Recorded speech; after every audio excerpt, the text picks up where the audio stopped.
Rice তো অনেকে অনেকভাবে রান্না করে খেয়ে থাকেন। সাধারণত আমরা ভাত রান্না করে তরকারি দিয়ে খেয়ে থাকি। একবার এভাবে রান্না করে দেখবেন, খুব ভালো হবে। রাইসটা প্রথমে 50% সিদ্ধ করে নেবেন।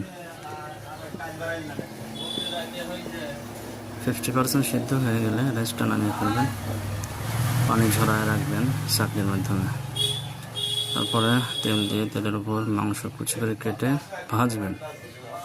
মাংস ভাজা হয়ে গেলে আলু এবং শিম দিয়ে আবার ভালো মতো ভাজবেন। তারপর টেস্টি সল্ট দেবেন, লবণ দেবেন, সয়া সস দেবেন। কেউ চাইলে কাঁচামরিচ পেঁয়াজও দিতে পারেন। গোলা ভাজা হয়ে গেলে রাইসটা দিয়ে দেবেন। রাইসটা ভালো মতো দিয়ে হালকা তেল দিবেন, কেউ চাইলে ঘিও দিতে পারেন। তারপরে পরিমাণ মতো পানি দিয়ে ঢেকে দিবেন। তারপরে যখন হয়ে যাবে নামিয়ে ফেলবেন। দেখেন কি সুন্দর একটা রাইস রান্না হয়ে গেল। দেখতে খুব লোভনীয় লাগতেছে, খেতেও খুব সুস্বাদু হবে।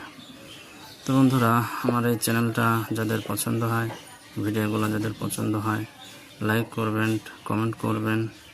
এত কষ্ট করে ভিডিও বানাই, তখনই কষ্ট লাগে যখন কেউ সাবস্ক্রাইব করে না। সবাই আমার চ্যানেলটাকে সাবস্ক্রাইব করবেন।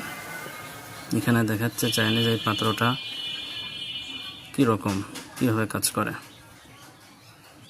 যাদের বাসায় এই পাত্রটা আছে তারা এভাবে রান্না করতে পারবেন, অনেক গ্যাসের চুলায় রান্না করবেন, সমস্যা নেই।